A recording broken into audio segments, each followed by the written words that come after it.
This is going to be an extremely busy month. I have to watch 104 soccer games, follow the pregame, the postgame, yell useless opinions at the TV. It's a lot.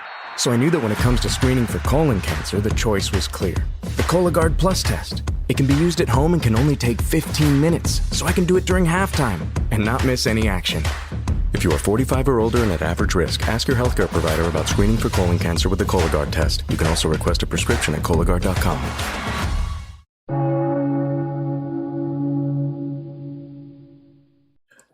Hello and welcome to the program UFO Warning. In this episode, we're talking about the 1969 Berkshire UFO.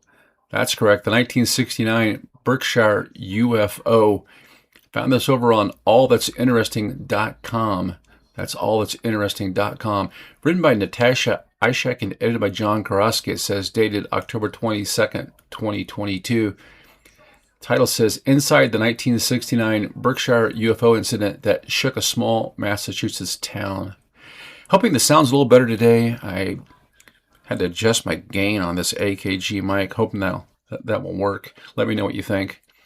Article begins, it says, on September 1st, 1969, about 40 people in Berkshire County, Massachusetts, reported seeing a UFO, and one boy named Thom Reed claimed that he and his family were taken aboard. In 1969, residents of Berkshire County in Massachusetts went into a panic after multiple people reported seeing a UFO. The furor over the sighting reached far beyond the area, captivated people all over America. In Roswell, New Mexico, a replica of the alleged vessel was even displayed at the International UFO Museum. Now, the article here has a picture of this old covered bridge, kind of out in the middle of nowhere, it looks like. It says about 40 people in Berkshire witnessed a UFO in 1969, so this definitely qualifies as a mass sighting. The extraterrestrial episode will be one of the bizarre cases dissected on the rebooted Unsolved Mysteries, it says, on Netflix in July 2020. Here's the strange story behind the incident. What was the Berkshire UFO? On the evening of September 1st, 1969, strange lights descended on the town of Sheffield, located in the southern Berkshires. Many who saw these lights said that they were attached to a UFO. Of course, we're talking about Massachusetts here. According to witness accounts, the UFO in question was a disc-shaped craft that performed acrobatic maneuvers in the sky above the Berkshires. It's unclear exactly how long the phenomenon lasted, but many witnesses of alleged UFO encounters described losing track of time. The Berkshires is a region of rural highlands in western Massachusetts. It encompasses large swaths of wilderness, making it a popular tourist destination for hikers and nature lovers during the summer. The Berkshires are also made up of mostly small towns, which in the case of curious extraterrestrial beings makes it an ideal spot to visit. Yeah, I'm thinking. However, the seemingly brief UFO encounter was apparently powerful enough to leave a lingering sense of mass confusion in its wake. School children were drawing UFOs in class while adults called into the local radio station to explain what they had seen. We had listeners call the radio station that evening, said David Icey, general manager of the local radio station WSBS. At the time, they didn't know it was a UFO. They just, called the station to say something bizarre had happened. Many people who saw the strange light vessel that night were left bewildered. Nobody seemed to know what they saw, but they knew that they saw something. The incident has since been dubbed the 1969 Berkshire UFO. It was later estimated that about 40 people reported seeing the UFO.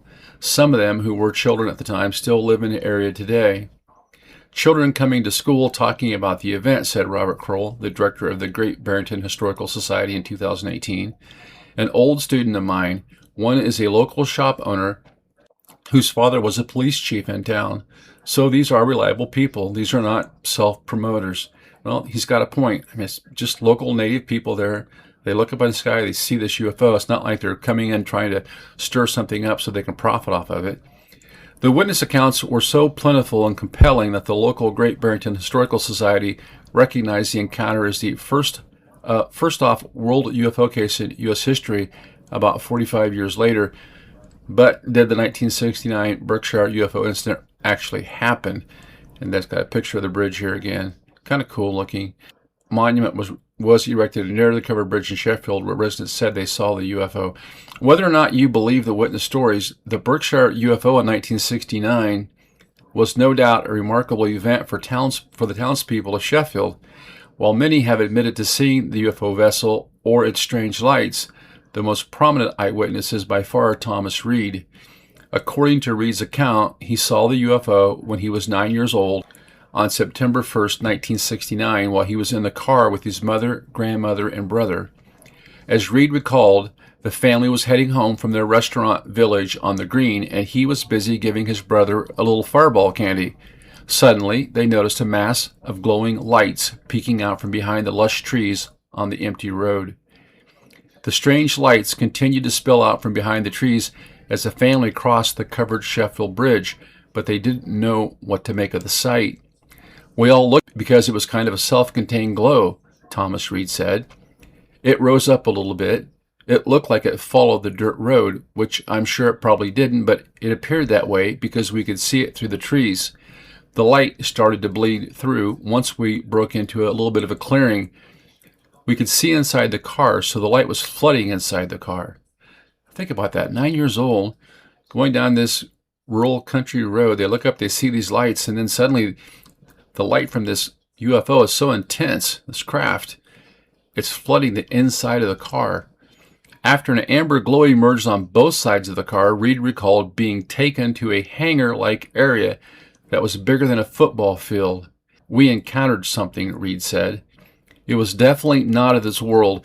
We had a black and white television at the time, and the imagery that we saw on this thing was unbelievable. There were lights that looked like fluorescent tubing inside this hangar. This hallway we had seen was circular with a white configuration almost to control the flow of traffic.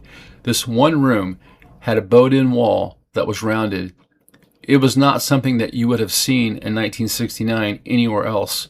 I have no idea where I was, but I know that what I saw was very different than anything I've even seen today, 50 years later. Now, I have to wonder, they're taking on board this craft, and we've heard stories about time and space being manipulated by these things, and somebody going into a craft that maybe seems the size of a school bus, but once they get inside, maybe it's the size of a cathedral or a stadium or something. And I kind of wonder if this is not the experience that he's having, where this craft is almost like a portal itself. It looks like a craft just hovering there, but maybe what it actually is this portal into this different dimension, because he steps into it and he says, we're taken somewhere. Well, he arrived somewhere else, and it seems like it can't possibly be this craft, because this area that he walks into is the size of a football field, this giant hangar with all this unique architecture. To me, it's almost like they're being pulled through this portal. Glimpses of this strange place muddled his brain until he realized they were back inside the car. His grandmother and mother had switched seats. More astonishingly, there were no more glowing lights, Thom Reed said. This is something else that we hear about. People just being put back willy-nilly. The mom and grandma switched seats. Like these things brought them back and just dropped them off. You run into this a lot of times with these missing person cases that I hear Dave Politis talking about, where people are replaced, people are found sometimes dead, sometimes alive, with their clothes on backwards or mismatched. It's just as if somebody who didn't even know how to dress them just put their clothes on them randomly and dropped them off somewhere. Quote, everything got really calm. It was like being in the middle of a hurricane. There was like a barometric change in pressure. It was just like a dead silence. Then there was an eruption of crickets and frogs, and it got really loud, and that was it, Reed said, adding that it was all quite confusing. So there you go, this idea that they're going through a portal. Well, maybe you can't hear outside noises. Reed has been the most vocal witness to the 1969 Berkshire UFO. He helped convince the other witnesses to pool money together to erect a 5,500-pound concrete monument, which was built by the covered Sheffield Bridge, where he saw the UFO with his family. Benching and lighting decorations were also placed around the monument after it was erected.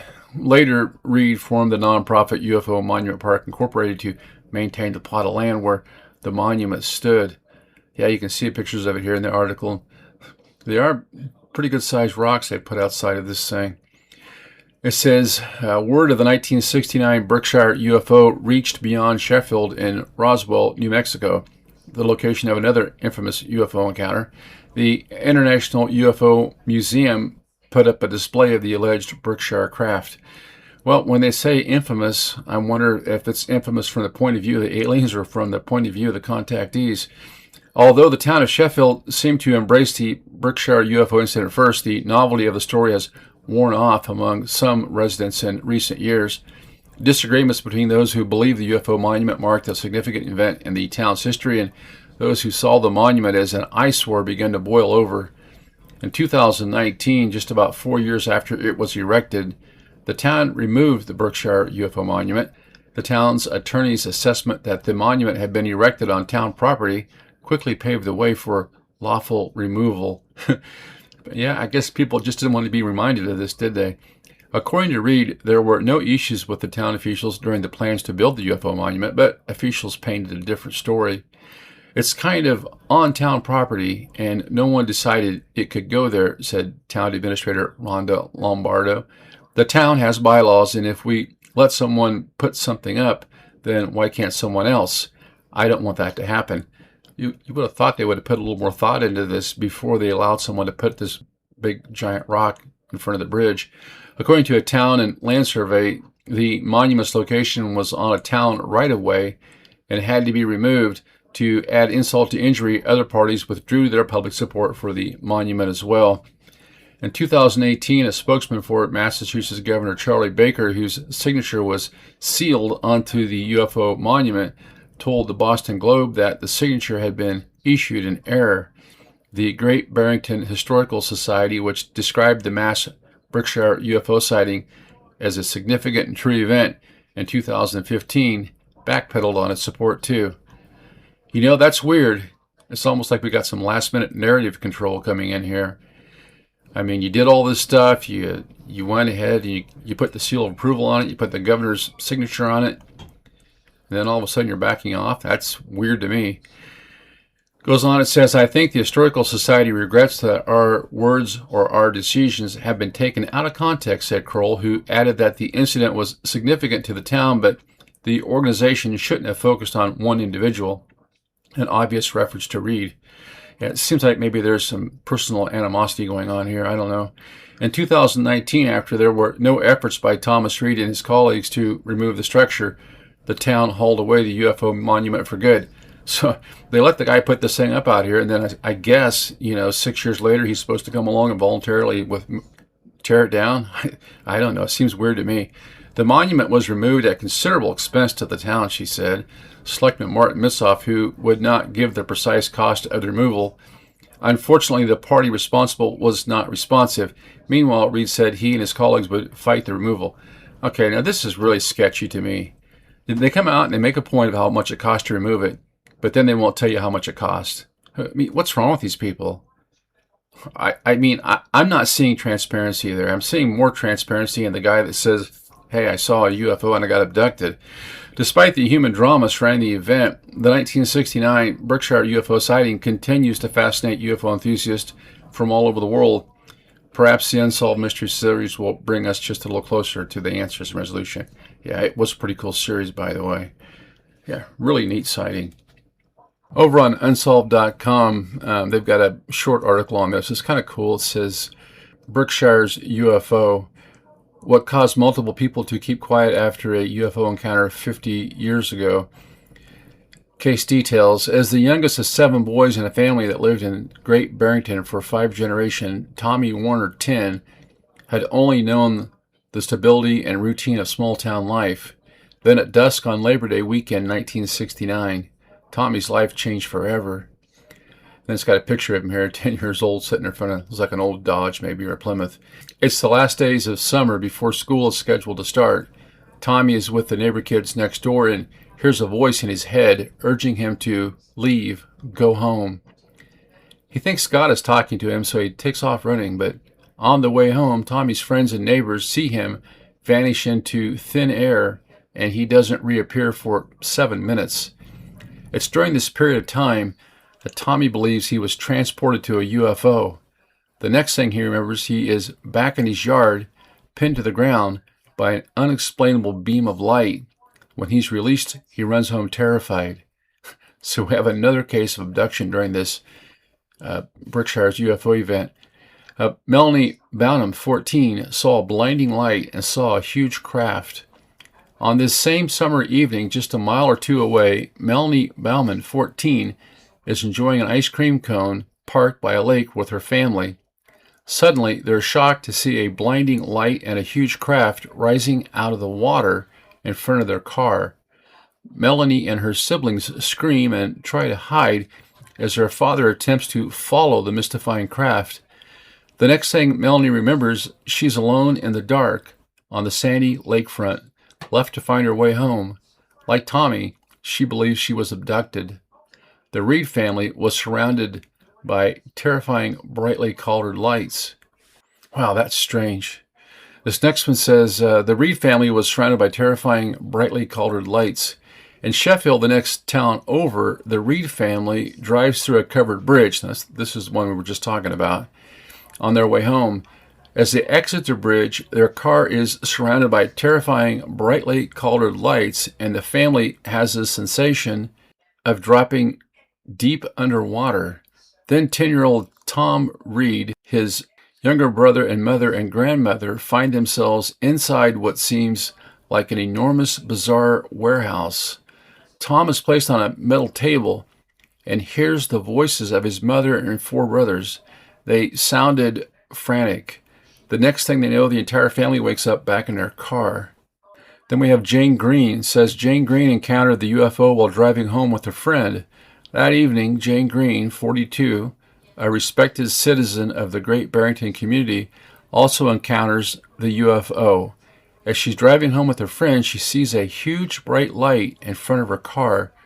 She stops along with other amazed drivers and witnesses what seems to be an alien aircraft hovering at eye level. Completely silent, Jane says this was the most profound experience of her life. All of these witnesses to the UFO never spoke about the sighting, fearing ridicule, but now, 50 years later, they have decided to tell their stories. Though no one expects an explanation for what they encountered, they hope others who also saw the craft will come forward to validate their experience. Wow, isn't that wild? So it wasn't just this one guy and his family. We had multiple people seeing this thing. It sounds like we had multiple people abducted. We'll finish up with this last one I found over here. I guess it's called Grokpedia. That's interesting. Somebody, I guess, has taken these stories and run them all through Grok from X to see if they pass the truth test. Interesting enough. It says September 1st, 1969, Berkshire UFO Incident. The September 1st, 1969 Berkshire UFO Incident encompasses claims of unidentified aerial lights observed across Berkshire County, Massachusetts, alongside allegations of extraterrestrial abduction involving teenager Thom Reed, his family members, and purportedly corroborating witnesses. Reporters describe bright objects maneuvering erratically in the night sky, followed by Reed's account of being transported aboard a craft with missing time, elements recovered through later recollections. Despite assertions of hundreds of observers, including claims of a dozen witnessing the abduction, no contemporaneous police reports, photographs, or coverage in local outlets such as the Berkshire Eagle exist, with detailed narratives surfacing primarily in the 2010s via interviews and media productions. The absence of empirical verification has fueled skepticism, attributing experiences to psychological phenomena like false memories or cultural influences from contemporaneous UFO-themed media rather than physical events. Well, it's a small town, and it's not uncommon in small towns for stuff like this just to be swept under the rug. It's easier that way. Goes on, it says, background and context, regional UFO activity prior to 1969.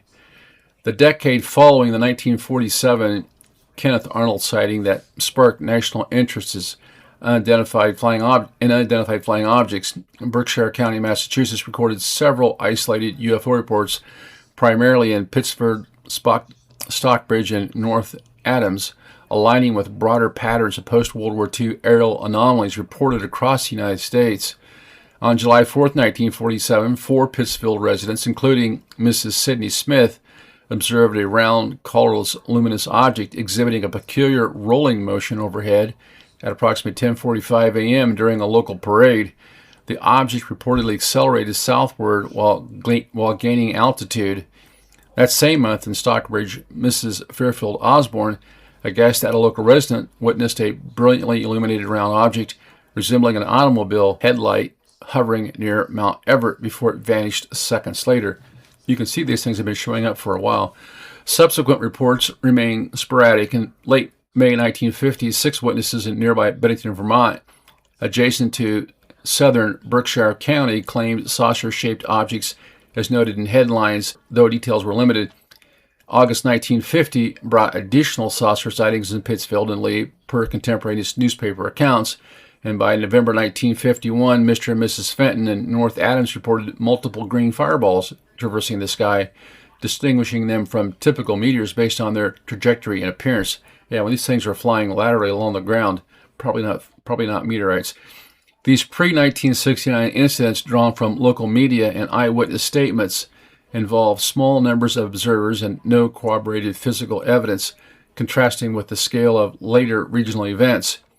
U.S. Air Force Project Blue Book, active from 1952 to 1969, documented over 12,000 UFO reports nationwide, but yielded no publicly available cases, specifically from Berkshire County during this period, suggesting the area was not a focal point for official scrutiny amid national waves in the 1950s and 60s. Such reports often coincided with increased civilian aviation, military tests, and media coverage, though explanations remained debated without definitive resolution. People were seeing things and they couldn't explain them, in other words. Conditions on April 1st, 1969. The Berkshire UFO Incident unfolded in the rural Housatonic River Valley of western Massachusetts, spanning towns such as Sheffield and Great Barrington, where the terrain features relatively open valleys flanked by low hills, affording clear lines of sight for ground observers along U.S. Route 7. This sparsely populated area in 1969 had negligible light pollution, enhancing nighttime sky visibility. Sightings commenced shortly after sunset, which for the latitude of Berkshire County, approximately 42 degrees north, occurred around 7:25 p.m. Eastern Daylight Time, transitioning into early evening darkness conducive to observing luminous aerial objects. Meteorological conditions were mild, aligning with September's countywide averages of 59 degrees, with a maximum of 70 degrees, alongside 3 inches of rain for the month distributed over the period. No historical records indicate adverse weather, such as heavy cloud cover, fog, or precipitation, specifically on September 1st, that would have impeded observations consistent with witness reports of unobstructed views of the phenomena. Astronomically, the moon was in a waning gibbous phase with 69% illumination, rising post-sunset and casting partial light across the landscape without overwhelming fainter sky features. Multiple residents across Berkshire County, Massachusetts, later recounted observing bright maneuvering lights in the sky on the evening of September 1st, 1969, with some describing disc-shaped or turtle shell-like objects emitting multiple illumination. These reports, numbering around 40, according to later compilations, included adults and children who claimed effects such as temporary disorientation and lost time, though no photographs, physical traces, or immediate police filings substantiated the events. Well, why would you go to the cops anyway? Thom Reed, aged 9 at the time, described driving with his mother, grandmother, and brother near the Sheffield-covered bridge when an amber glow emanated from the roadside trees, followed by enveloping lights that halted their vehicles amid a sudden atmospheric pressure shift and unnatural silence. The family reportedly experienced over 2 hours of unaccounted time, emerging with rearranged seating positions and memories of a vast hangar-like interior featuring fluorescent tubing and a circular corridor where Reed was placed on a metal surface amid unfamiliar surroundings. Reed, who had claimed a prior UFO encounter in 1966, publicly detailed this account decades later, contributing to efforts like a 2015 monument erection at the site, which was removed in 2019 due to property disputes. I think it was more than just property disputes. Jane Green, age 42 and driving in Great Barrington, reported pulling over alongside other motorists to observe a silent hovering craft at eye level illuminated by a mass bright light, which she later characterized as the most profound event of her life. Similarly, Melanie Kirchdorfer, then Bauman, 14, recounted a family outing near a lake disrupted by a blinding light and rising craft, after which she awoke alone on the shore, attributing the disorientation to abduction based on subsequent and recovered memories. Tom Warner, aged 10, claimed hearing a telepathic voice commanding him to leave while outdoors, followed by a 7 to 9 minute disappearance during which he was allegedly pinned by a light beam and communicated with entities aboard a craft. His brother purportedly corroborated aspects of the sighting. Local radio station WSBS received calls that evening about bizarre lights, as recalled by later station personnel, with children reportedly sketching similar objects upon returning to school.